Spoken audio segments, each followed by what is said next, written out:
Weezy out of here. Weezy out of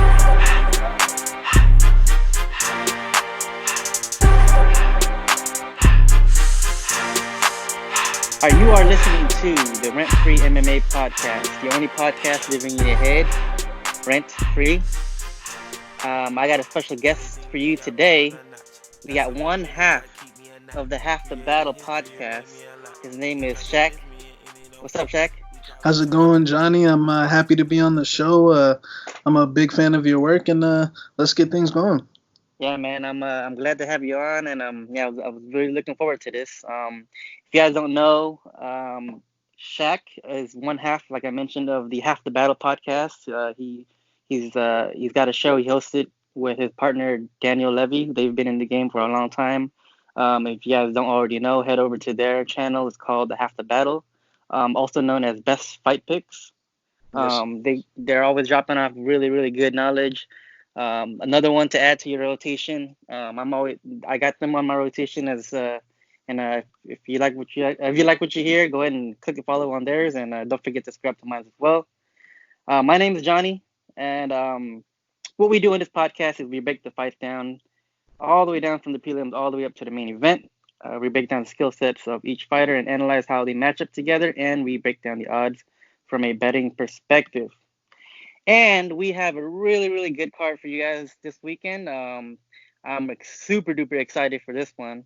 The main event, we have UFC Fight Night Auckland, New Zealand, featuring Dan the Hangman Hooker versus Paul the Irish Dragon Felder. Man, this is gonna be an exciting fight, man.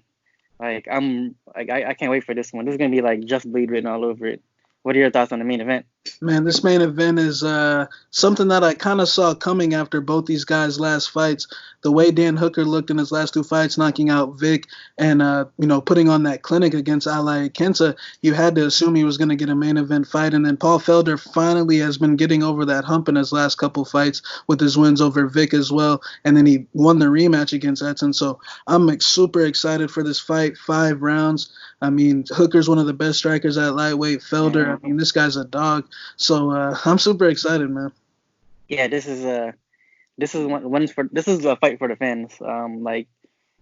This is gonna be pretty much violence written all over it. I don't know how this fight could possibly be boring. Like, I hope I don't jinx it, but no, this is a really like 99% chance this is gonna be an extremely exciting fight. So definitely one to tune in for. So Shaq, man, how do you feel about this overall? How do you feel overall about this card as a fan and also as a bettor? Yeah, as a fan, I mean, it's great fights. I love fights in New Zealand / Australia. They're always good. And, I mean, when you look at some of these guys on the card, a lot of them have been looking really good. Angela Hill's been really good. Callan Potter won his last fight in an upset. Keenan Song, he always brings it. You got Aguilar and Tukhugov. I think that's a really good fight. Magomed Mustafaev, I mean, this fight, it was a vicious KO. I think everyone. I'm a big fan of Van Xiaonan as well. I mean, it's a great card, and as a bettor, I think there's some very good spots on the card, and I think there's some good value underdogs as well. So, I think it's a very good card for betting. All right, yeah. I mean, me too. Like, those boys down under, man, they've been putting in work. Like, you didn't really a couple of years ago, you wouldn't think that Australia or New Zealand or them cats down under, they were a little bit underdeveloped, but over the last few years, I mean, they got 2 champions now. They got Israel Adesanya, the middleweight champion, and now you have the new featherweight champion who dethroned Max Holloway. We have Alexander Volkanovski from Australia. Like, man, those guys down under are really catching up to the MMA game as far as like countries go, right? 100%, man. Alexander Volkanovski, I mean, I've been high on that guy. It's actually funny. I bet him to beat Jose Aldo and Max Holloway. I mean, Me too. I've been super high on that guy ever since he came into the UFC. Israel Adesanya, I mean, the rise that he had last year, I mean, he's definitely fighter of the year, in my opinion. So, man, New Zealand, and they got a lot of up-and-comers, man. I know we just saw Justin Tafa win by knockout not too long ago. Yeah, got Hookers fighting in the main event. Everybody from down under is a great striker. It seems like doesn't it? It's in the water down there, man. Yeah, like you go to Brazil, you kind of think like, okay, everybody's a jiu-jitsu fighter. you go to Russia, like everybody's a sambo guy. Like in Australia or New Zealand, like you notice everybody's really good at kickboxing. Yeah, 100%. I mean, let's not forget Mark Hunt, back in the day coming out of there. A lot of other guys as well. So New Zealand definitely has the reputation of high-level mixed martial arts. Yes, sir. Yes, sir. All right. Well, let's begin, and I'll start way here at the bottom here. First fight of the night, Shayna Dobson versus Priscilla Cachoeira. Shayna Dobson is -190. The comeback on Cachoeira is +165. I'm sure everybody knows I'm not a big fan of low-level WMMA. I don't think it belongs anywhere in the UFC. However, I know a lot of people find betting on WMMA like profitable because a lot of upsets do happen. I don't see the upset happening here. However, I think Dobson is gonna win. She looks like she has better boxing. Cachoeira just she has her chin out. She looks like a brawler to me. I don't really have much else to say. I would never bet on this fight. So, what are your thoughts? Yeah, I think you make some points. But man, Shayna Dobson, I don't want to say that she's a complete joke, but I mean, she lost to Lauren Mueller. Shayna Dobson, I think, if I'm not mistaken, she was the number 16 seed on Tough.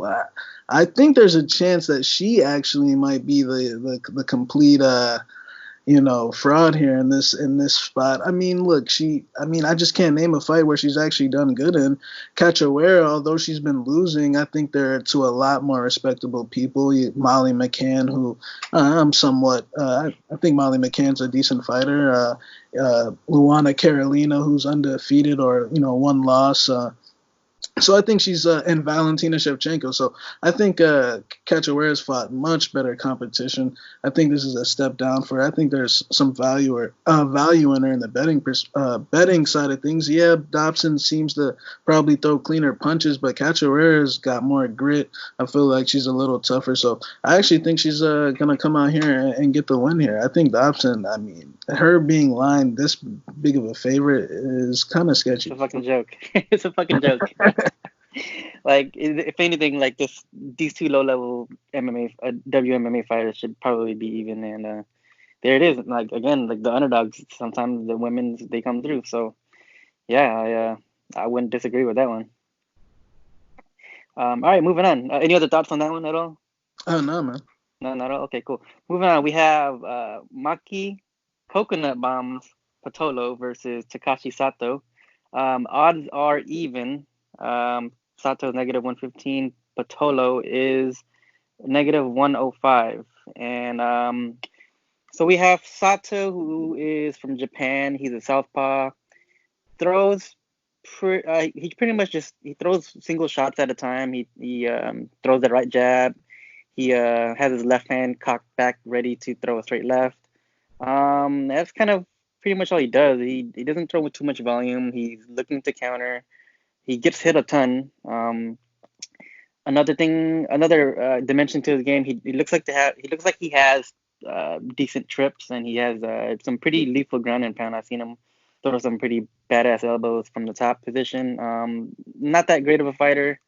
Again, he's just low volume cat. Maki Pitolo, he is Hawaiian. You already know how those Hawaiians fight. They're down the brawl. They're down the scrap. Pitolo, he throws it with a little more volume. However, he goes to the body, he goes to the head. Orthodox fighter. He's he's a willing grappler. He also gets hit a lot as well. So I can see this fight being actually a pretty exciting fight from a fan's perspective. But from a betting perspective, like, man, how could you even how could you even pick a winner? I really don't know. Like, one guy is like more of a sniper, which is Sato, waiting to throw that straight left. And then he's good with the ground and pound. And then Pitolo is just more of a volume dude on the feet. I really don't know how this fight's going to go. I do think it's going to be a war, and it should be an exciting one for the fans. What are your thoughts, Shaq? Yeah, man, I think this could be a potential fight of the night type of fight because Maki Pitolo, if you have watched some of this... Coconut Bombs.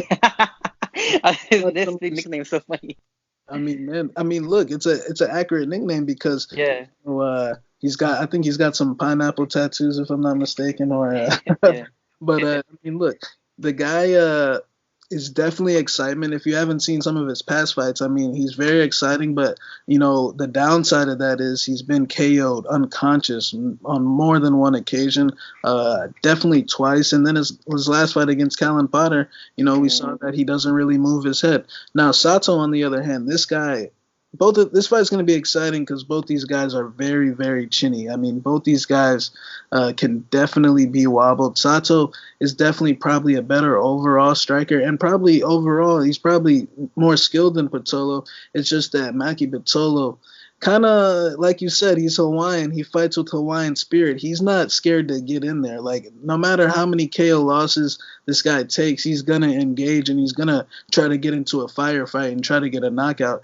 And Sato's been dropped in several of his fights, but Sato definitely can stay at a distance and possibly catch Maki Pitolo. So I think it's accurately lined to pick him in the betting lines. I feel like this is a 50-50 fight. I'll slightly lean Maki Pitolo just because I think that he might be a little tougher if this fight gets into the late rounds and, there's a lot of blood and both guys are still conscious. But I think both guys are also alive for a knockout. So betting-wise, I think it's definitely past minus money on either one of these guys, is a tricky proposition. So I'm going to pick Maki Pitolo by unanimous decision, but we'll see what happens. Yeah, that's not a bad pick. I mean, as far as like value goes, like if you're a prop guy, you can, take a look at that. There's actually some pretty decent props if you think this fight could last. If both these guys' chins can hold up, like that might be something to look at. Yeah, 100%. Yeah, exactly. I mean, I might fuck around and throw a little change on that too myself since you brought that up. All right, so the next bout, we have a late replacement. We have Angela Hill versus Loma Lookboonme. Angela Hill is the favorite here, -200. The comeback on Loma is +170. Angela Hill, man, she's been pretty active. She's been taking fights.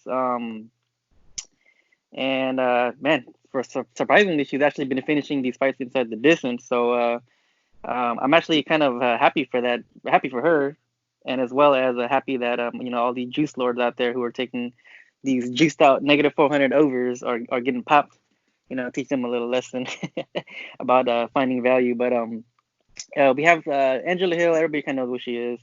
Moves very well. She's from San Diego. The Eric Del Fierro coached fighter. Good Muay Thai. She's a great counter fighter. She's high volume. Not that great of a ground fighter, but she can do some work on top. She's the veteran in this game here, and she's gonna have a significant experience advantage over Loma Lookboonme, who is a Muay Thai fighter. She's a Muay Thai stylist. She's 24 years old. She seems kind of small, like surprisingly, like I don't know. Angela Hill's not that big of a fighter for 115, but Loma is a very, very small girl. I think she stands at like 5'1" or something like that. But she looks to have a very traditional Muay Thai approach. She looks like she's still developing her game. I'm not really mad at these odds. Angela Hill has been, finishing girls lately, and I think her experience might take over the edge here. I actually might even think she could possibly finish this fight again as well, depending on like Loma's ground game. That's kind of a mystery as well. But just judging based on her years in the game, she's only been a pro for 2 years or some shit. That's not really enough time to really add into your and that's not enough met time. I feel like if you're kind of young to the game, paying your dues on the mat, it takes a very, very long time to really develop those type of skills. So I can see Angela Hill finishing this fight. However, I wouldn't watch that. I would bet on it. The line looks pretty good. What are your thoughts on this, Shaq? Yeah, I think you make some really good points, man. Angela Hill, I feel like the big difference in, some of her recent fights is that I feel like she's taken a step down in competition. She fought Cerezo, who was making her debut, and then she fought Hannah Cyphers, who,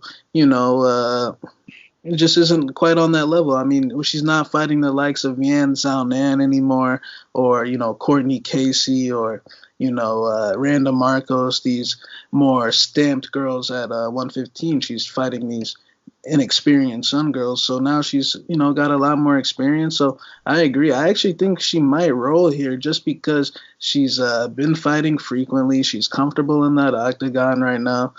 She's riding with her momentum, and Luma, like you said, she's just a basic Muay Thai fighter. And yeah, she is very small because if I'm not mistaken, she's only got like 2 fights at 115. I think she's a former atom weight, so she was fighting at a weight class below 115. But she does have some good Muay Thai. But I don't think the line's too disrespectful in this spot because he'll 2-1. I think that's like it could, if it was like minus 300 or 400, then it would be like more of a dog or pass situation. But Luma, yeah, she's probably going to look a little bit better, but Hill's been fighting way better girls, so much more experienced. I think she definitely gets the win here. Finish, I don't know if she's going to run into a finish this time, but I definitely think, she'll most likely win by a decision. So yeah, I'll take Hill. Yeah. Yeah, because Loma, her Muay Thai looks pretty good. Her clinch work looks pretty good as well. I'm just kind of wondering like what her ground game looks like. It's kind of a mystery to me. So and besides the fact like Angela is not much of a grappler anyway, so I think this is actually a pretty decent matchup for Loma. But yeah, just the jury's out on her grappling. I don't know what it's like out there in Thailand. So yeah, surprisingly, I don't know if this is the first Thai fighter to come out into the UFC. This might be it. Isn't she the first one? For females, I mean, like, no, I mean, you got, Joanna and Valentina and those things like that. No, I mean, like from Thailand, like. Oh, from Thailand, yeah. Thailand fighter in the UFC might be. Yeah, I think she is. Yeah. Yeah, that's kind of interesting. She's replacing a girl named Hannah Goldie, Angela Hill, that is. Alrighty. On to the next. We have a really good fight coming up here, which should be a banger. We have Kai Kara France. One of City Kickboxing guys, like that trains with Izzy Adesanya, and he's fighting Tyson Nam, who is a veteran in the sport that's making a really late entrance into the UFC. He's 36 years old. So we have Kai Kara France at negative 260 to come back on Tyson Nam plus 220. Kai Kara France, again, like I mentioned, he is out of City Kickboxing with Izzy. Why am I saying his name wrong? Izzy Adesanya and Al Volkanovski. Really great kickboxer. For a flyweight, he has some pretty good power. He slings that right hand pretty hard. Really traditional kickboxer, Muay Thai fighter. He's added some wrestling to his game. He can wrestle. He kind of do it all. He's extremely fast. He's got great jabs. He's in his last fight, he fought Brandon Moreno, who was the underdog to Kai Kara France. And Moreno is like, his return to the UFC. That guy is he's looking like he's really improved his game and took it to another level and really surprised Kai Kara France with that win. But that was a really good fight too. They were going toe to toe, and they were standing at freaking striking distance the entire time. And I was excited about that one. And then we have Tyson Nam, who I don't want to say I don't know too much about him. I've seen some highlights of him. He's got a really hard punch. He's kind of a knockout fighter, but he doesn't throw with too much volume. But I seen him fight for a long time ago. I remember hearing his name when he kneed Eduardo Dantas and upset him for in that fight, and that's kind of how I heard his name. But he's been kind of toiling in the regional scene, so I haven't really kept track of with his career. When he debuted against Lil Pettis and lost the decision to him. So Tyson seems like a really tough Hawaiian. I think he's got a really good chin. I'm going to go with Kai Kara France by decision. I think he's going to outpace him, especially here at home in New Zealand. Tyson, he just doesn't throw enough volume for me. But who knows, man? He's 36 years old, and this is pretty much his last opportunity to really like make a career in the UFC. So maybe he might make the fight a little closer. But I'm gonna go Kai here. What you got? Yeah, man, I agree with you. I feel like Tyson Nam, a lot of people forget that Dana was actually gonna bring this guy into the UFC a long, long time ago. I think around Dana, you said? yeah, Dana White, man. Oh, okay. After he knocked out Eduardo Dantes, but then he had the I think what was it, a contract situation, or I'm not exactly sure what happened, but He got cockblocked by another organization. yeah, I think let me see real quick. But yeah, anyways, Tyson Nam, I feel like he's, like you said, he's coming into the UFC a little bit too late. He after he knocked out Eduardo Dantes, he signed with World Series of Fighting, which is now PFL, and I think there was a contract situation that he couldn't get out of, and then he went on a bad 4-fight losing streak, and then he kind of rebounded. But this guy is always known for his fluke KOs, man. This guy will always come out. He's got a couple of them. with his one over Bagantinov was insane. Ali Bagantinov. Yeah. Puncher King, was dominating Tyson Nam the entire fight, and then, I'm talking with 1 second left, Tyson throws a head kick and knocks him out unconscious. So, and he's done it to Russians in the past, in Russia as well. I mean, the guy has done it a lot. So I think as long as Cachoeira France can, avoid that one big punch, he's definitely going to win a decision here in his, on his home turf in New Zealand. Cachoeira France is a very solid fighter. He beat Raulian Paiva, who we saw, who won by knockout this past weekend. I thought he should have lost that, but yeah, it was a close fight. Yeah, and then I bet on Paiva in that fight. I thought Paiva won as well, but hey, it was close. It was in his hometown.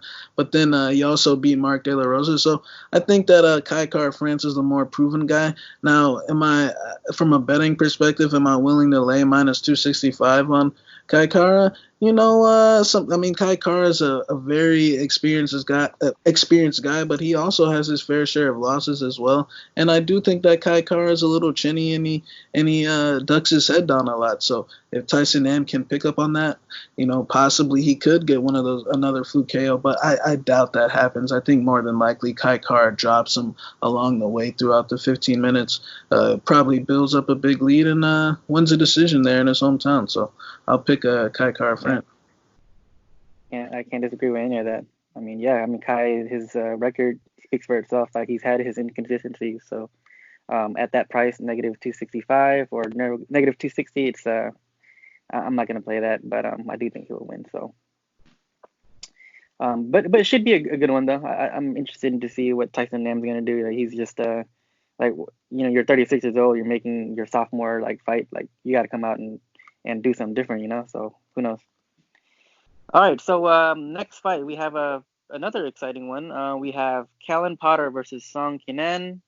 Song Kenan is the favorite, negative 185 to come back on Callan Potter, plus 160. I'm going to let you take the lead on this one. Yeah, this is a really good fight. Callan Potter had a very big upset over Maki Pitolo his last fight. I mean, I remember people were dropping max bets out there on Maki Pitolo coming off his Contender Series win to beat Callan Potter. And Callan Potter, he upset a lot of plans. And Kenan Song, I mean, this guy is definitely entertainment. He's got that nice right hand. He likes to sit back and counter. I think he's won all his fights except the Morano fight, which still got fight of the night. So Kenan Song definitely brings it. But, Callan Potter, I'm assuming that his game plan in this fight is going to be to try to break Kenan Song. We've seen Kenan Song in the past, go down to body shots, or even in the Morano fight, kind of not wilt under the pressure, but, he has been finished before, and sometimes he can kind of shy away from a gritty type of fight. And Callan Potter is definitely a gritty guy. He's got many knockouts on his record. So I could definitely see why one would want to take the shot on Callan. It's just that at his age, and when you look at that Jalen Turner fight, I know it was on short notice, but I definitely think that if he fights a real harder hitter, not saying that Maki Pitolo isn't, just Maki Pitolo doesn't have the technical ability in the pocket to land the shot. Maki doesn't move his head. I think Kenan Song can actually do that. Now, am I willing to lay minus money on Keenan Song to do that? Probably not, but I do think that somewhere along the way that Callan's going to get a little bit too reckless with his pressure, and I think that Keenan Song's going to end up finding a home for one of those right hands. So I'm gonna take Keenan Song to win this fight. I'm going to say by second round knockout, but I think Callan Potter will have his moments, and there's a chance I'm wrong, but I just think that Maki Pitolo, this win, people, possibly could be overhyping it, but he is the underdog. So if you want to take that shot, I definitely understand. But I gotta go with Keenan Song here by knockout. All right, here's the fun part. Sometimes you don't want to always have to agree with each other. But I actually was looking at Callan Potter for this one. I was actually impressed with his most recent fight. I know when he made his debut, he looked like a complete bum. He got knocked out in like a minute or something, and he just like fell apart like an old dude. He looks kind of old too. I think he has like white hair, like gray hairs on him. He made his debut at like 35 years old. Against like Jalen Turner, got knocked out in like a minute, and in his sophomore fight against Maki Pitolo, he was a huge underdog. From what I saw in that fight against Maki Pitolo, I know Callan trains with Dan Kelly, so I'm sure he's he's got that he's got an Olympian training with him, and he seems like he has that old man strength. 35 years old, he's been in the game for a very long time. It looked to me that he was kind of bringing everything together. Like his record is kind of ugly. Like he's got 18 wins and 8 losses, and all 8 losses he's been finished in all 8 times. And in his most recent fight against Pitolo, he looked like he actually had a good chin. I don't know what he did, but I think it was more of just he just came out really confident. He knew what he was doing. He just looked like a reinvigorated person, and he was eating hard shots from him. He was kind of rolling with the punches. He fought in the pocket. He was willing to brawl. He was he looked like a guy that was just confident in his skills and just really like giving it his all, just because this guy is 35 years old now. It's either make it or break it. He's not gonna get cut from the UFC and then eventually come back later. Like, this is his only shot in the UFC, and he just looked like a reinvigorated fighter. And like I just judging from the tape watch that I saw of Callan Potter, like none of that led to me to believe that he was actually going to perform like that in his second fight. I was kind of impressed. He's got a good left hook. He throws. He's a willing brawler in the pocket. Like he's willing to dip his head to the left and the right and really just swing hard hooks. He's a willing grappler. He knows. I think he looks to really try to wear you out with his clinch and just kind of bring the game to you. And he kind of reminds me of Dan Kelly, sort of. Except Dan Kelly just was extremely. He seemed like kind of unathletic, and kind of Potter he's kind of unathletic as well. He moves really weird, and his style, his rhythm is the way he throws punches is really weird. But I'm kind of looking to bet him at plus 160. I think the odds should actually be even to me. Keenan Song, really really good kickboxer. He's like you mentioned earlier, his move is that straight right. He fucking shoots it like a piston. And that's pretty much his main game, is like he's trying to line you up for that straight right. He's knocked a couple people out with that straight right before. He's got 2 highlight KOs because of that. Great left head kick, kicks from the left side. His lead side he's really good. He throws that to try to kind of round you up and line you up for that right hand. But really good kickboxer. If the odds wasn't plus 160, I'd probably stay away. But I see some value in Callan Potter, especially at home. Wait, is he fighting at home? He's no, he's from Australia, but kind of close. Yeah, same. Yeah, I want to say same thing, but the fan base will definitely be traveling out there for sure. Yeah, most definitely. Yeah. So this is gonna be one where we're gonna be against each other. But I'm gonna go with Potter here, and I think I'm gonna take him.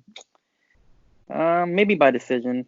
I think Potter. I think Keenan's a pretty solid guy and hasn't been tapped out yet, or anything like that. So yeah, I'm gonna go by decision with Kellen Potter. All right, moving on to the next fight, we have Jake Matthews versus Emil Meek, aka Meek Mills. The line on Jake Matthews is -235. Meek Mills at +195. What are your thoughts on this one? Yeah, Jake Matthews seems like since he moved to 170 that's a much better weight class for him. He ran into a loss against Rocco Martin, got submitted, but man, Rocco Martin, in my opinion, is one of the more underrated 170 pounders in there. He's coming off that win over Ramazan Amib, so look out for Rocco Martin. Had a good fight with Damian Maia as well. So Jake Matthews in this fight with Meek, man, I think this is a good spot for Jake, to be honest. I think Meek's a tough guy. He went 15 with Usman. He beat Jordan Mean. But, man, I think that, in that Fabinski fight that, he kind of showed that maybe he was a little bit of an overachiever, in that Jordan Mean fight. I know Jordan Mean's got the name value, but Jordan Mean, just kind of seemed not that much into it. He was coming out of retirement. Then he took a fight against Usman, which, he's skipping a lot of steps there. I know he wants the shot. Obviously, if he beats Usman, he's going to get his name out there. But, that's most likely not going to happen. And there comes with consequences to fighting Usman, man. Usman can drain you. And I think that we saw that in his next fight against Bartosz Fabinski, who I know doesn't fight anything like Matthews. But I still think Matthews can, get some takedowns here. And I think that Matthews is much faster on the feet. Jake's issue has always been his a little bit of his toughness and if he gets pushed. But in certain fights, man, he can style and really put it on guys. He's definitely got more explosion here. I just think Meek is somewhat of a tough guy, but I think he's slow. I think that his wrestling is lacking, and I think that he kind of fatigues out a little bit early. So I'm actually going to go with Matthews here by 30-27 decision, possibly even a finish. I think Meek, I don't want to say he's not UFC caliber, but I just think that where he really is skill-wise and versus, the guys that he's actually fighting, Jake Matthews, established UFC guy. Jake Matthews beat Li Jingliang. Jake Matthews has been here and done that. So I think Jake Matthews is actually going to have a nice performance in his on his home turf as well. So I'll go with Jake Matthews. Yeah, I can't disagree. I'm a little worried. The same thing for Jake Matthews, just because sometimes he does have these moments where he'll get hit really hard and just kind of. You can tell he kind of gets hit hard sometimes too. And but he's I'm expecting him to have the grappling advantage. The book's already written on Emil Meek. He gets out wrestled in most of his fights, except for that Jordan Mean fight where Mean just didn't look like he was into it. Didn't think he's contemplating retirement and stuff like that. But I definitely want to take Matthews in this one as well. I'm just not willing to take the line that juiced -235. Just in case something Emil lands from that big shot. Because if there's one thing about Emil that he does have, he does have heart, and he seems like a really tough cookie. So really hard to put away. And you'll probably see him getting desperate towards the end of this fight where he's down on the scorecard and just looking for that that one KO shot. But I'm expecting Jake to win here by decision, and if he can get him in a position where he can.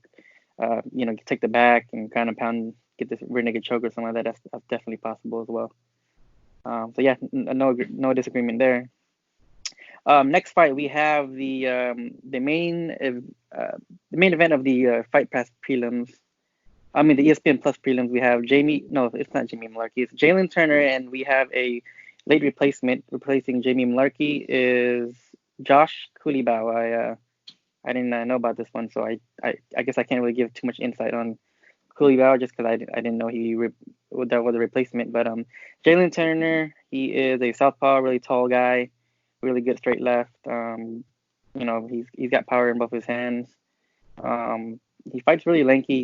He's your typical southpaw. He does all his left head kick, his left body kick.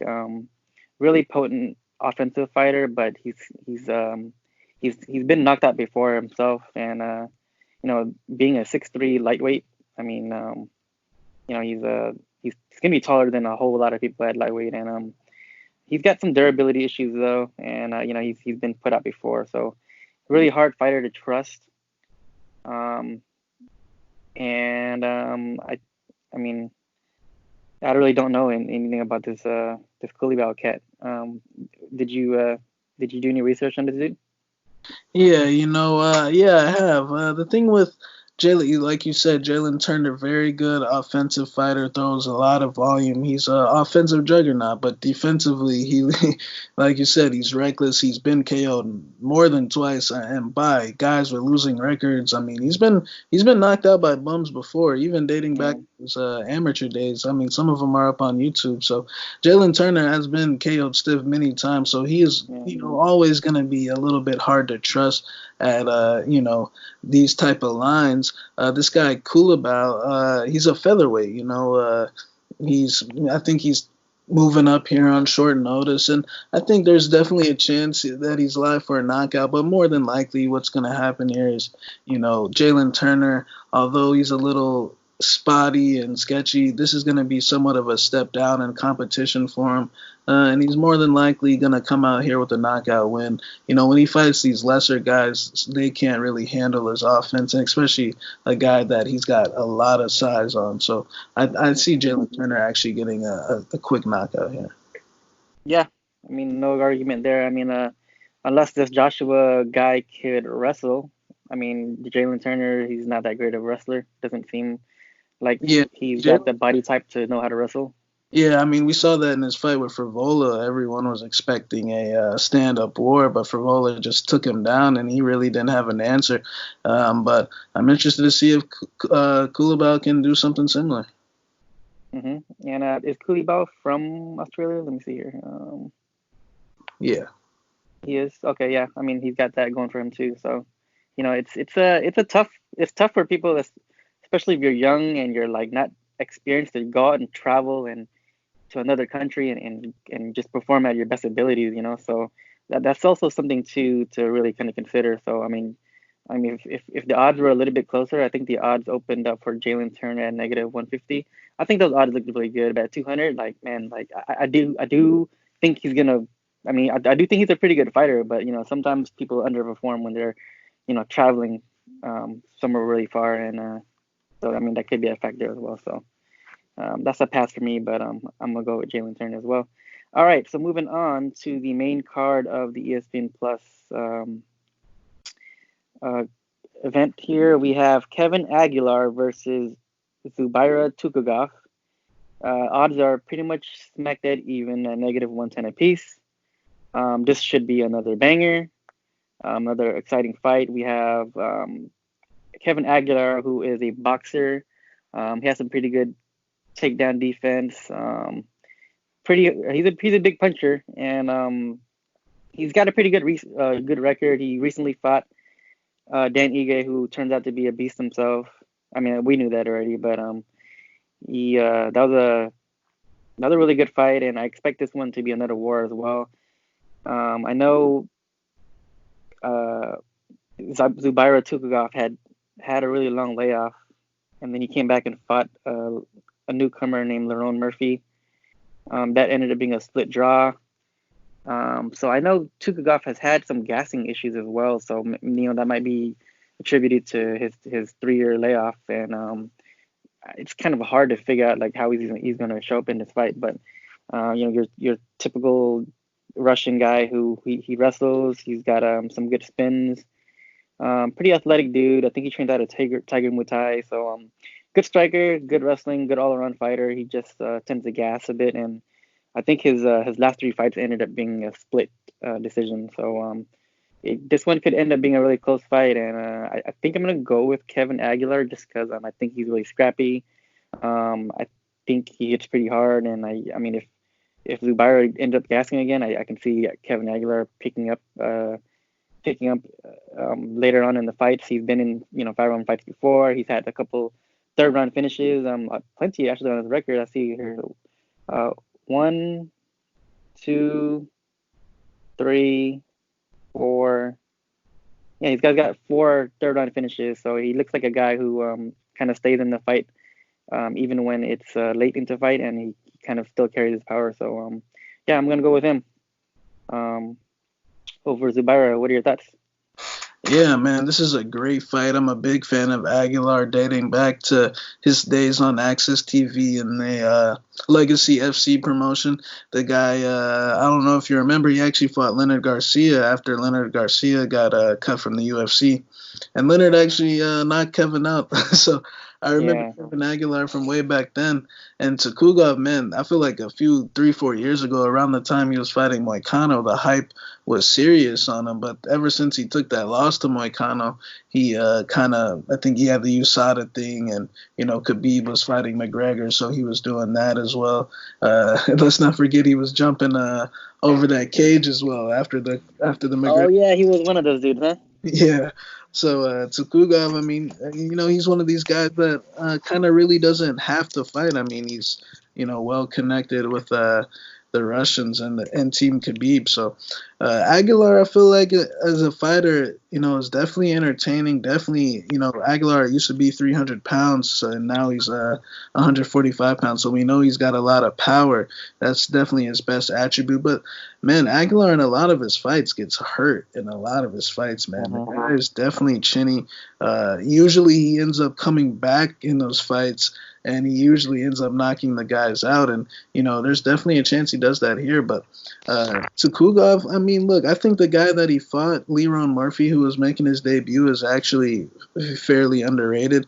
Leron Murphy, he's got a fight against Gabriel Benitez coming up in London here not too long.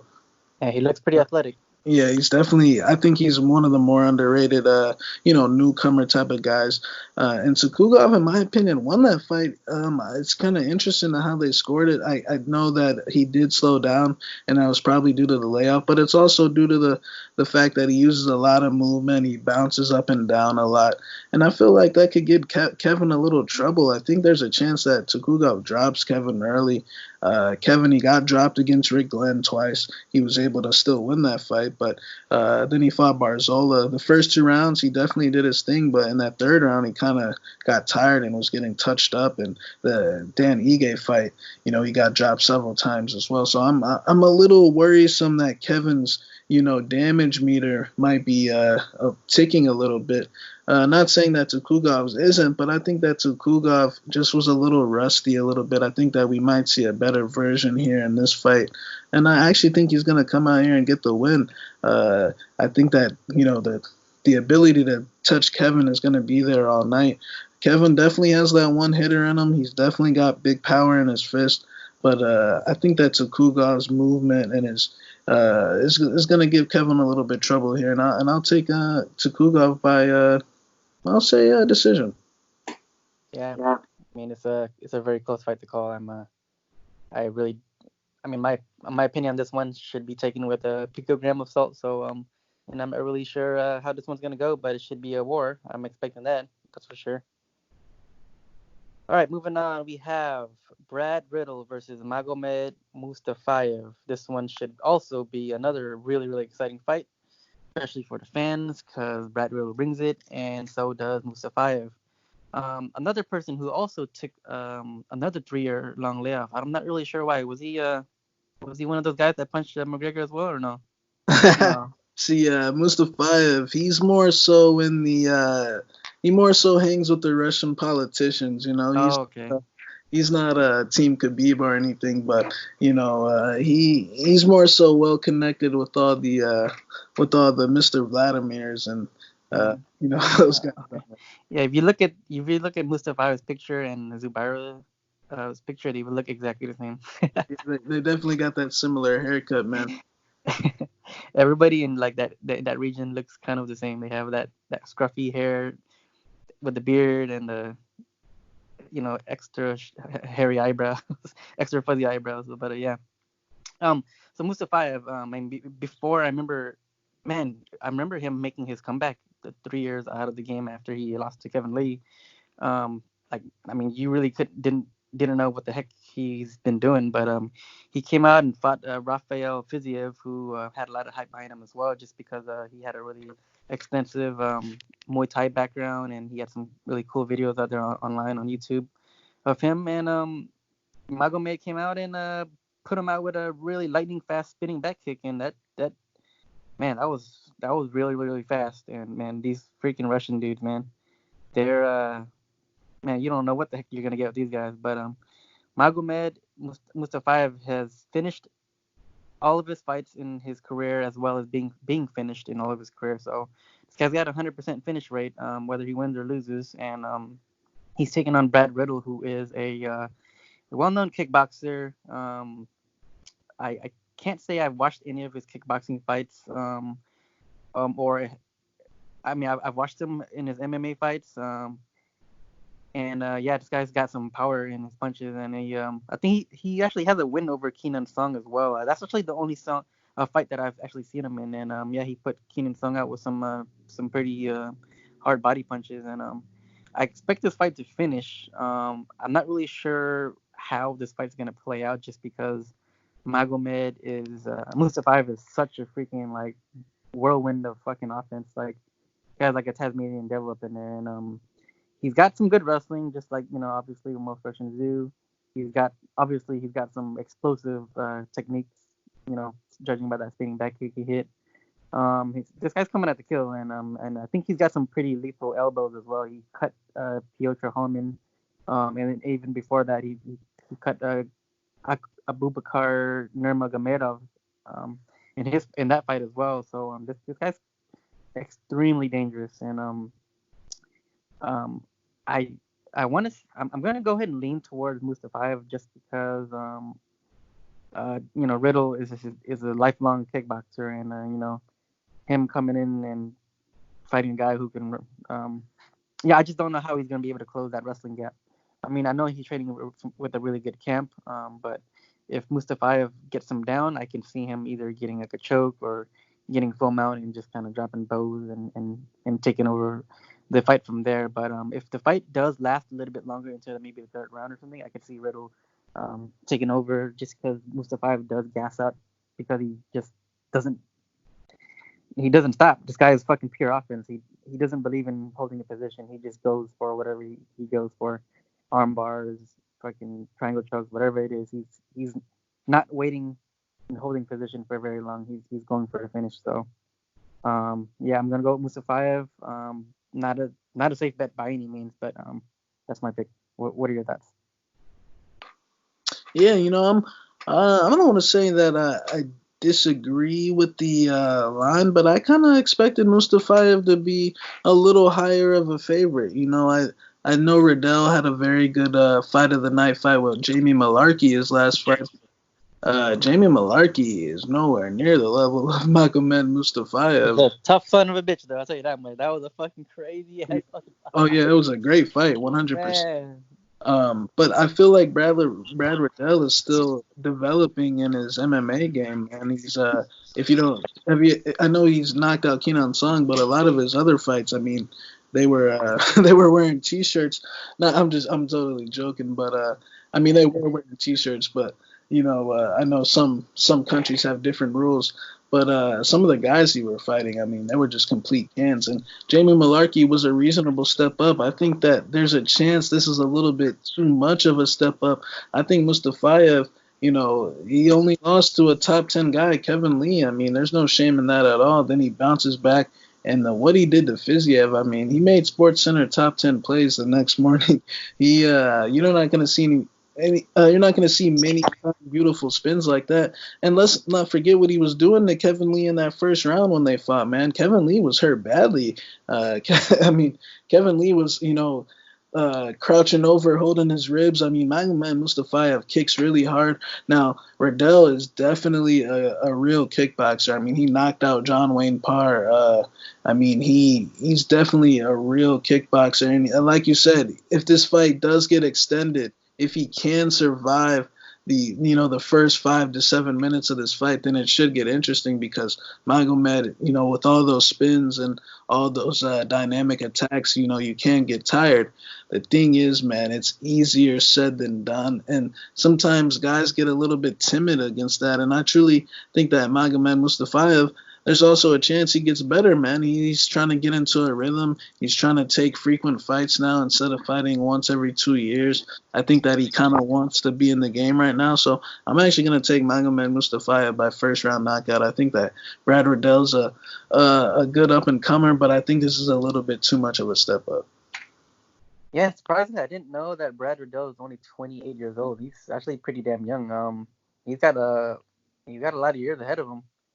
Despite having like an extensive kickboxing background, and he's got some room to grow. I mean, he's with a good team, and like I said, I don't think you could just pick up MMA nuances that easily, and just transitioning from kickboxing to MMA like that, and mixed in with the grappling, of course. So, I mean, if I was gonna say if Magomed comes out smart and takes him down, like that's the easiest half the victory here. But Mustafaev doesn't paint me as a guy who's like extremely like high IQ or smart guy. So, but yeah, he's a tenacious wrestler himself. So, just hopefully he doesn't gas himself out, trying to like muscle a submission and ends up not getting it, and then next thing you know he starts to slow down in the third round. But I expect him to roll here, and I actually do like the price as well. It's even odds. I think he opened up at like a much higher odds than people have been bidding Brad Riddell kind of down to where he's at right now, plus 110. Actually, I forgot to read the odds here. Mustafaev sitting at negative 130, and the comeback on Riddell is plus 110. I like the numbers on Mustafaev. I'm excited to see this one just because you already know it's gonna be a fucking war again. So, so far there's been a lot of good fights, and I expect a lot of brawls compared to last week's fights. So so we have next fight. We have a heavyweight bout between Ben Sosoli versus Marcos Rogerio de Lima. The odds on that is Lima is the favorite, negative 145. The comeback on Ben Sosoli is plus 125. What can you say about this? It's a heavyweight fight, We got two slobber knockers, two fatos, like ogre-looking motherfuckers. That's pretty much gonna go toe to toe. I'm guessing, and whoever has the better chin, whoever's chin's gonna hold up is gonna be the winner, or whoever has the better cardio is gonna be the winner because they both can crack. I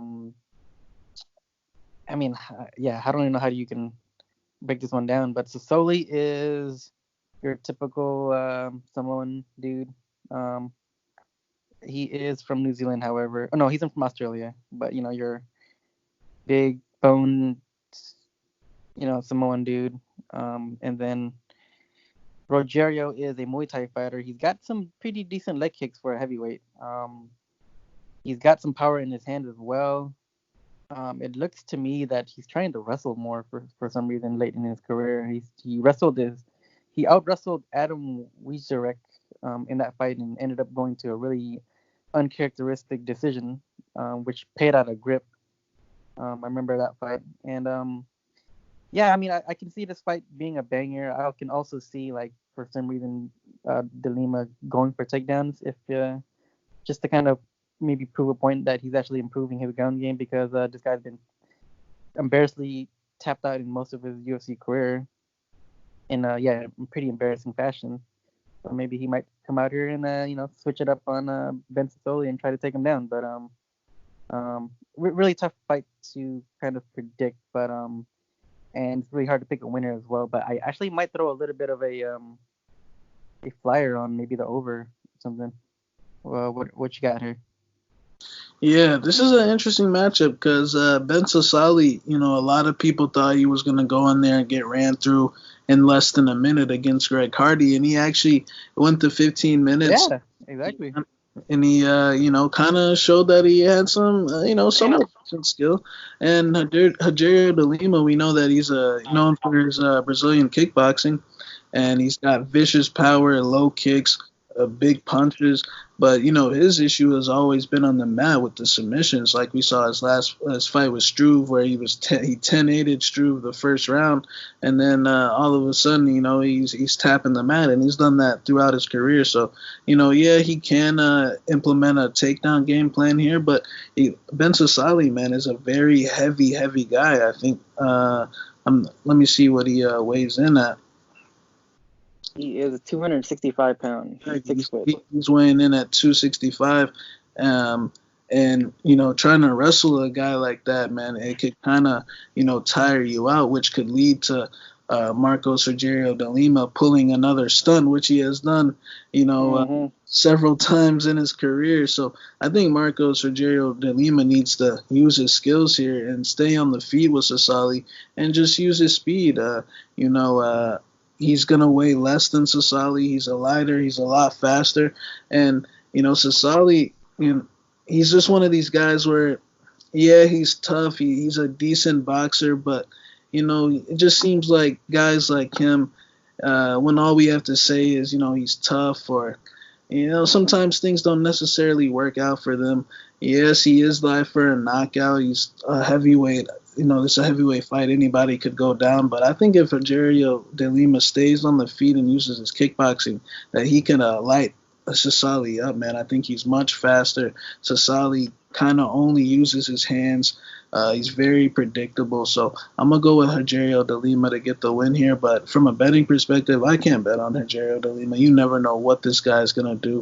There's been fights where he's been, doing really good, and then all of a sudden something happens, and he's very, very fragile. So Ben Sosoli at least has him beat in that department. Ben Sosoli is definitely a lot tougher, so he's got that going for him. But I'll go with Rogerio de Lima. Yeah, extremely untrustworthy fighter in de Lima, but I think Sosoli is a southpaw as well, and I know de Lima like to throw those outside leg kicks, so that might be something to look out for as well. Obviously, de Lima's fought, the more name opponents. He's fought a lot of people, so he's got that going for him. But, who knows, man? The Sosoli's fighting at home, that's also another factor as well. So, de Lima traveling out there, he might not even perform to his best abilities. Like you said, he's always pulling these stunts and getting choked out in the most, pathetic way possible. So, I remember he dropped Stefan Struve, goes into his guard and out-wrestles him instead of letting him back up and finishing him. And then in the second fight, he gets taken down and then gets finished. So, this guy has really, really low IQ. Very untrustworthy guy. But, that one's, I have no idea who's going to win that one. So, heavyweight fights for your ass, what are you going to do, Low-level heavyweights is kind of hard to predict. All right, so next fight we have Xiaonan versus Karolina Kowalkiewicz. Jan is the favorite, negative 255. The comeback on Kowalkiewicz is 215. I'm going to let you take this one here. What you got?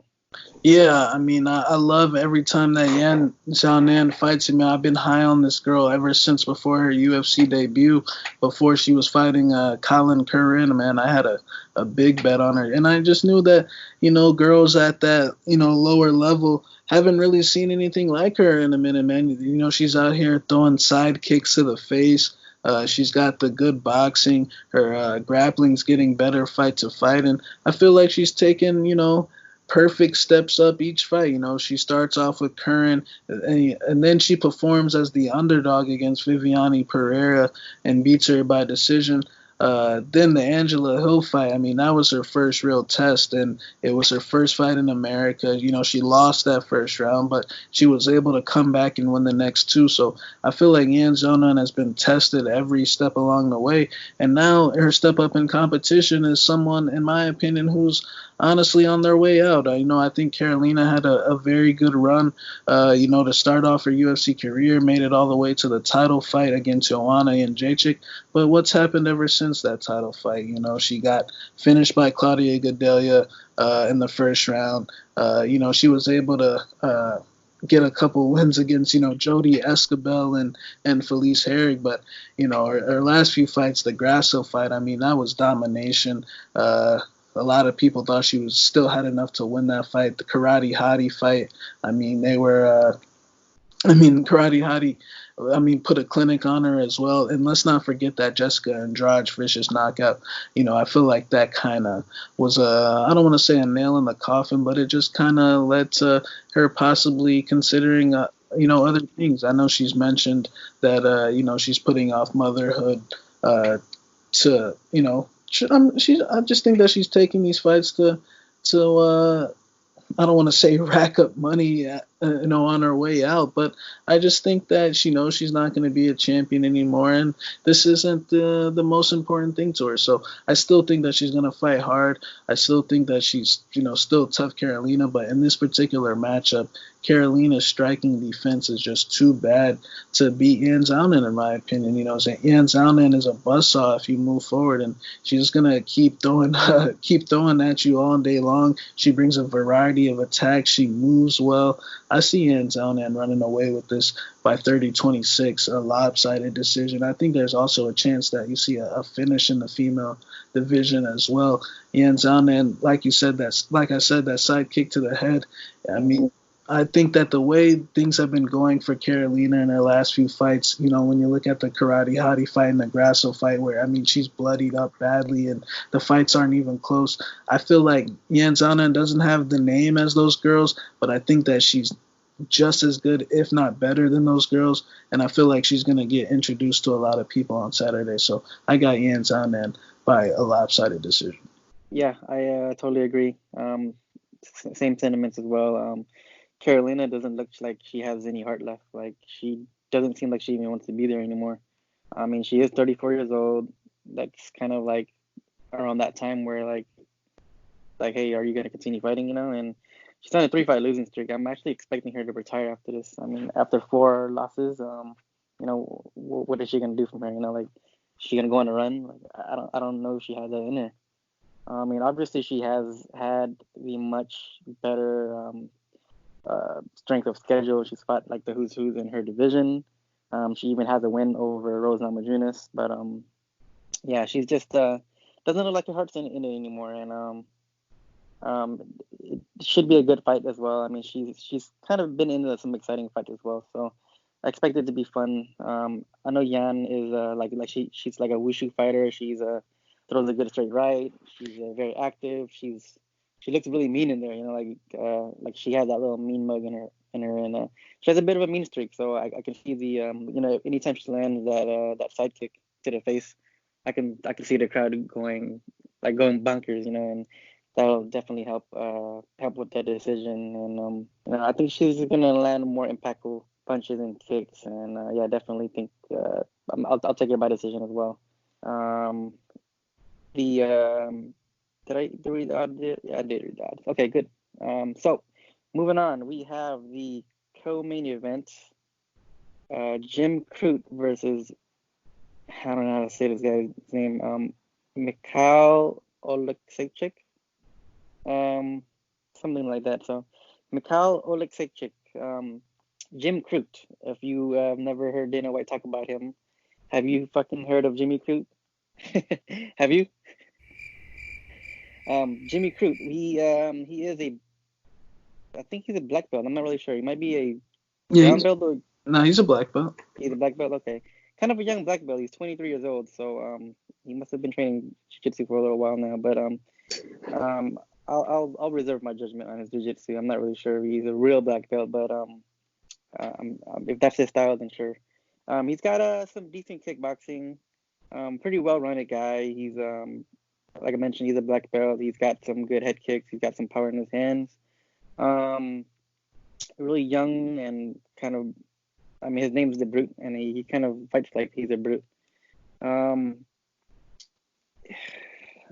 to kind of figure out his style. He's a good kickboxer, but he's not that great. He's a decent jiu-jitsu guy, but he's not that great.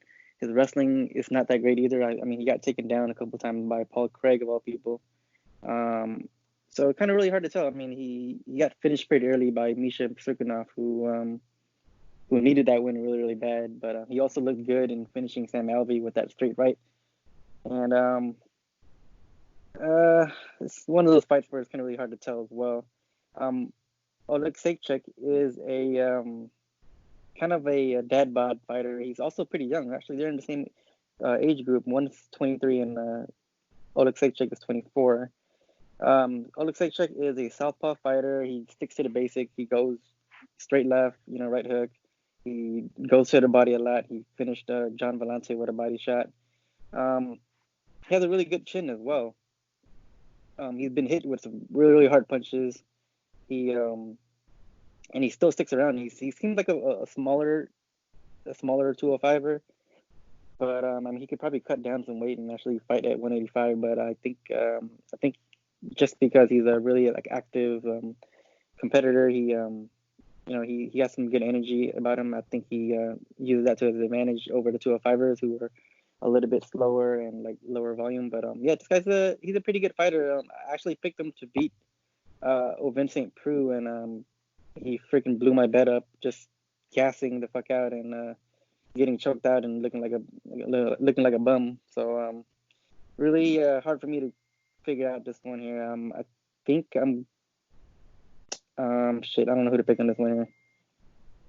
What are your thoughts? Yeah, this is a great matchup. Both guys, they're looking to redeem themselves off their embarrassing losses.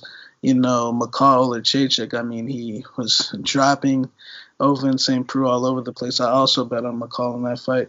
I think he just pulled that typical rookie move of blowing your load too early and, not having anything left for the second round. And second round comes, Ovince gets on top of him one time, and that's it. Now, Crute, on the other hand, I feel like Crute was kind of showing, in the lead up to his loss, was kind of showing a lot more signs of, just real sloppy. He's definitely a lot bigger than McCall, definitely a lot more muscular. McCall definitely, I don't think he can drop to 185, even though a lot of people say that. I think that maybe it probably just takes everything out of him. But I think that Jim Crute is just, like you said, he tries to fight like a brute. He kind of tries to use force on. They both get hit a lot too. They both get hit a bunch.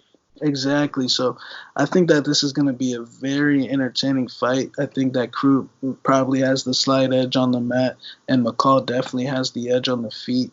But I think that McCall, his movement and his side-to-side feints could give Crute a lot of trouble.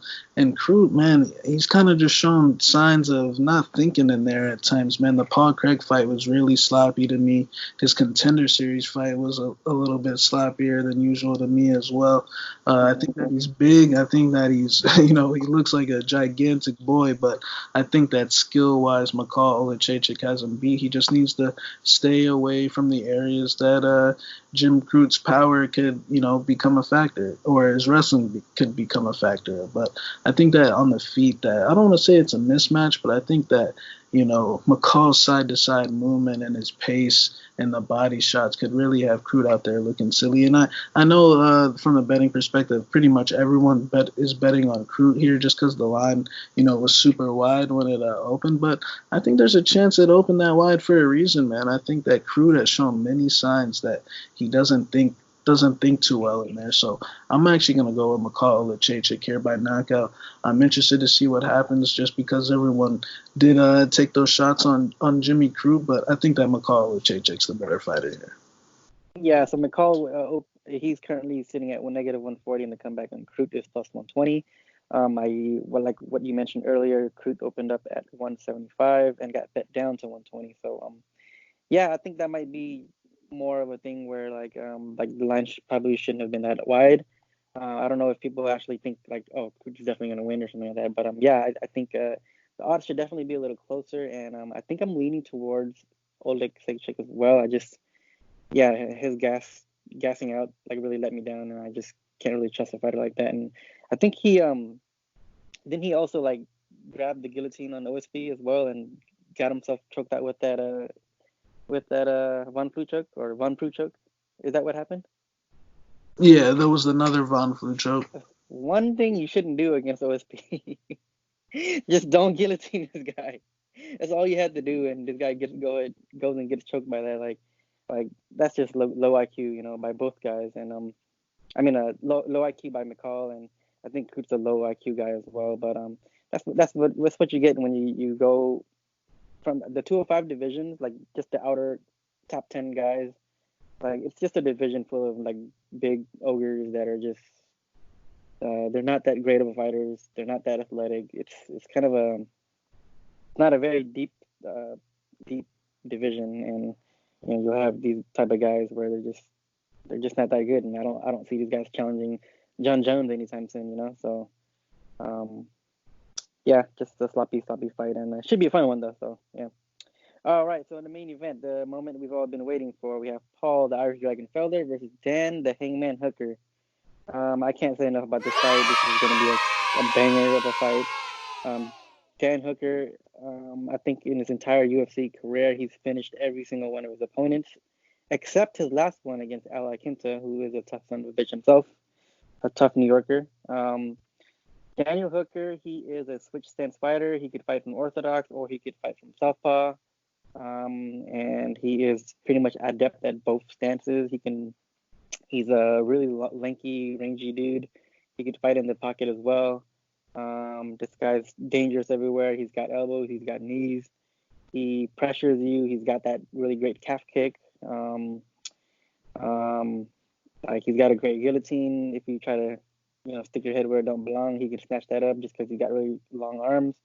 He is a tough son of a bitch. I mean, there's a video of him on YouTube fighting a heavyweight, like going toe to toe with heavyweights. And man, this I don't know how the fuck this dude made featherweight. I mean, 145 pounds. This guy's 6 foot, like 0% body fat, and he was fighting at 145, where he racked up a couple losses. Win loss at featherweight, and yeah, I think that might have like caused a lot of bad performances out of him. But at 55, he's got a great record. He's 6-1 at lightweight. He's knocking at the door at the contenders at 155, and really excited to see him fight some more ranked fighters just because of his brand of violence. This guy's a very, very dangerous fighter and very, very fun to watch. Like even in that one loss to Edson Barboza, where that motherfucker just kept coming, man. This guy is a fucking Terminator. He was taking everything Edson gave to him, and like just, man, if you go back and watch that fight, man, that was one of the most violent one-sided beatdowns I've ever seen, and yeah, man, Dan Hooker could take a punch, and he's fighting Paul Felder, who I'm a huge fan of as well. This guy is always in fun fights. He also is kind of cut from the same cloth. Like if you hit him, he gets more angry. The more you hit this guy, the more mad he gets, and like putting these two guys together in the cage, man, it's just gonna be madness. And Paul Felder also is a Muay Thai style fighter. He's got his elbows, he's got his knees. Really, really good good Muay Thai, just like Dan Hooker. He's a bit slower though. I noticed that he's a bit of a slower lightweight at 155. He looks like he cuts a ton of weight as well. Both these guys look like they cut a ton of weight. I'm expecting Dan Hooker to have a bit of a speed advantage and possibly a range, like a length advantage as well. Man, this is going to be a war. I'm going to go with Dan Hooker, though. Like I think Hooker is going to be the better fighter at range. Paul Felder, he likes to spin a lot, and I don't think that's a good idea here. Just because Dan Hooker is just offensively, he's just really, really potent, and I expect Dan Hooker to win at range. I expect him to just out tough Felder here, and possibly win a really grueling, violent 5-round decision, or possibly, if there was a TKO by either one of these guys, it's probably not going to be by knockout. I'm guessing it might be by some type of cut or something like that, just because both of these guys are just these guys. You gotta put these guys out in order to really make them stop, and they're just fucking tough son of a bitches, and I'm really excited to see a 5-round war between these guys, and possibly too. Maybe I might throw like $1 or $2 on like Dan Hooker by submission, just in case Felder comes out trying to wrestle like I mean, Felder has been working on wrestling a lot, and if Felder gets dropped and sticks his head where it don't belong, I can see Dan Hooker snatching the neck and finishing with a submission here. But I do think it's gonna go to decision. I do think it's gonna be a heart attack special for anybody who is betting on decision, just because these guys are just gonna fucking bang it out, man. Really, really fun fight. Don't miss this one. What are your thoughts, Shaq? Yeah, man, I can't wait for this fight. Dan Hooker, he's been looking really good his last two fights, and Felder, it seems like he's been finally getting over that hump in his career, which for so long that he couldn't.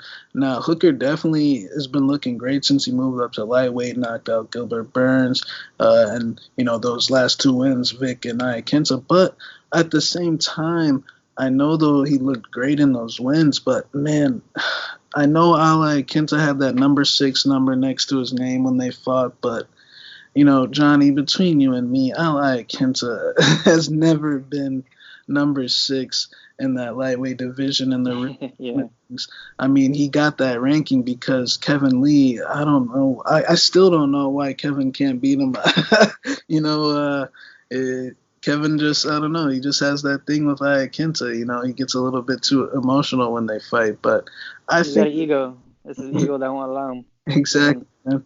It's the ego thing with Kevin. It always has been. And, I just feel like Hooker's last two fights, the Vic KO, it was definitely a flashy, nice KO. But at the same time, just, me personally, just knowing people close to Vic and just knowing how Vic's career has been, panning out recently, I kind of thought it was a formality going into that just because, Vic was coming off that great fight against Felder. I kind of respect Felder's win over Vic a lot more than Hooker's. I feel like, obviously Vic was coming off that vicious KO to Justin Gaethje, but I know for a fact that Vic, was coming hungry to fight Paul Felder. Now, going into the Hooker fight, I can tell you right now, going into that fight, if you go back and listen to my breakdown on Half the Battle, I kind of said Hooker was going to win by first round knockout. Just being close to the situation, I could see. Talking about Victor? Yes. Okay, yeah.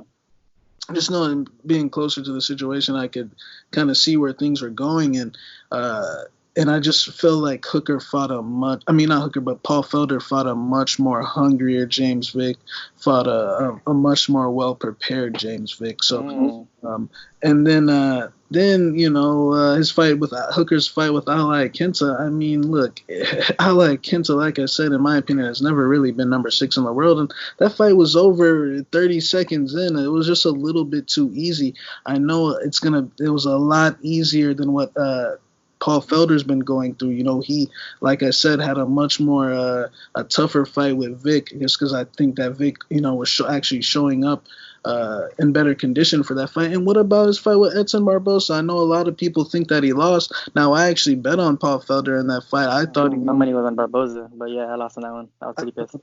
I actually thought Paul Felder won the first and third round, but look, when both of these guys fought Edson Barbosa, one of their bodies was built for the war, and one of them wasn't even close for being built for the war. So I think that Dan Hooker is a flashy striker, has nice jabs, nice low kicks, but I think that if somebody pressures him and really gets in his face, a dog that's willing to take that type of punishment and keep coming forward, I think that Dan Hooker is going to have trouble. I know this fight's in his hometown, but I feel like he's a little bit too confident off these last 2 wins, and I feel like not enough people are giving Felder enough credit for his Edson Barbosa fight because, look, Edson Barbosa, when he fights, those lower level competition guys that are not named Khabib or Kevin Lee, sometimes he styles on them, man. And when he fought Hooker, he styled on him easily. So I feel like it's a sign to me that Paul Felder,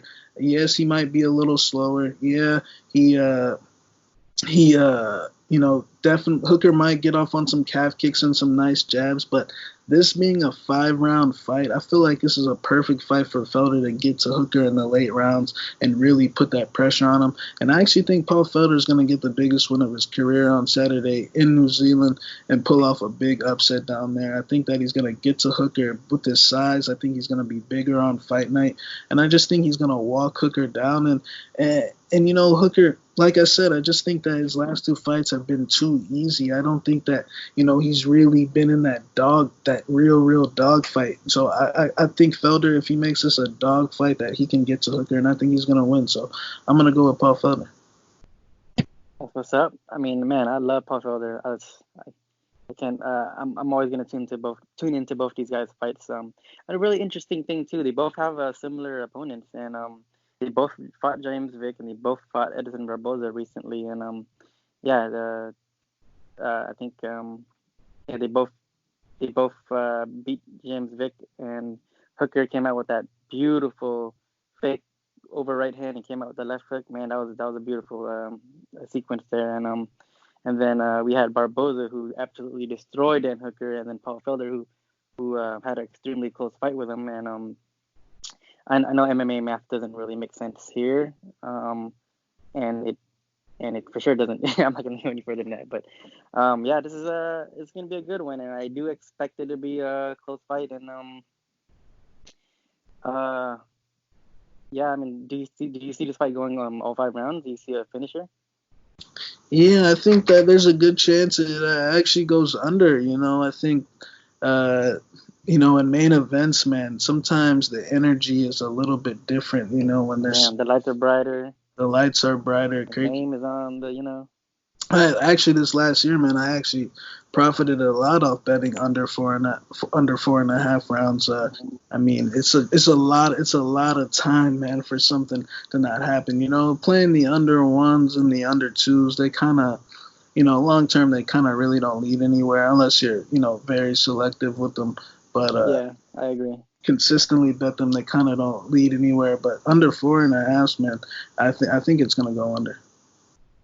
All right. I just think both these guys are just way too tough, and I'm gonna go with the over. I'm intrigued in seeing what that line's gonna be set at. It's probably gonna be like -110, I'm guessing. So, man. So that completes this card. Very, very exciting fight. What are you looking forward to most?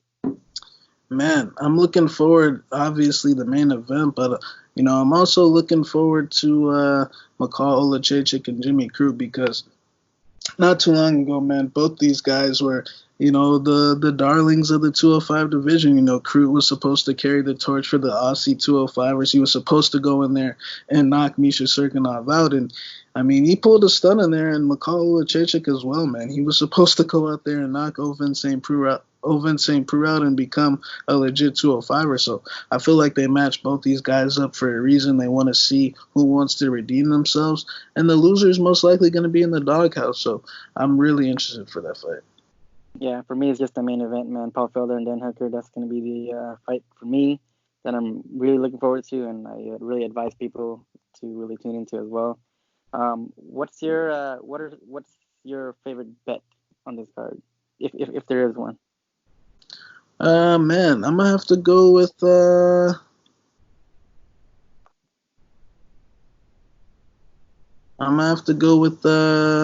Xiaonan. Mhm. Yeah, I don't see her losing this fight either. I don't have a favorite bet on this one, but I do think I'm going to play a couple here. I'm gonna play a little bit of Callan Potter. I'm gonna play Kai Kara by decision. I think I'm gonna go with like I mentioned, Dan Hooker. I might take him by decision. The odds looks pretty nice on that as well. I'm definitely gonna play Jan, and I'm going to go with Magomed Mustafaev. I will probably sprinkle a little bit on the other fights just for action as well, because I always end up doing that. I might play Angela Hill as well, but those are what I'm looking at right now. Only time to tell. There's 5 days left until that card happens, and I will probably wait for more props to show up, and it's gonna be a very exciting fight, and really looking forward to this one here. Yeah, man. Yeah, man. I can't wait, man. It's gonna be a great card. Like I said, man, the Australia, New Zealand scene, they always put on good fights. Yep, that's for sure. You so where can people find you at? You can follow me on Twitter at MMA Genius05. You can follow me on Instagram at Shaq is it an underscore in there? Shaq BFP. I'm sure you'll find it. I'll put it in the description box in the bottom. Thank you, man. And you can also reach me at bestfightpicks.com. We got some bets this weekend. You can buy those at bestfightpicks.com. And man, I'm always down to talk with anyone about MMA or anything, man. So feel free to hit me up. Yeah, MMA fans, they can't get enough MMA, to be honest. Like, you're either a fan or you're not. Like, I don't think there's like any in between. I just think the fans just can't get enough of MMA, man. I know I can't get enough. Like, I'll be out on a Saturday night if I need to be, and looking at my phone trying to stream if I'm out somewhere, So UFC is like MMA is my religion, and I watch it pretty religiously. So huge fan of the sport, and man, if you guys don't follow Best Fight Picks and or Half the Battle, like, you guys need to go over there and subscribe to their stuff. They always give out really great insight. I listen to them as well. They're part of my kind of rotation when it comes to podcasts. Really good insight again, and him and his partner Daniel Levy, they're always dropping knowledge and picking out dogs, and just really entertaining podcast. If you like listening to breakdowns and analysis, my podcast along with theirs. I kind of like MMA video section as well. There's a couple out there that's really good, but if you like what you heard, don't forget to subscribe, and good luck on your bets this weekend, and thanks for watching. I'll see you in the next episode.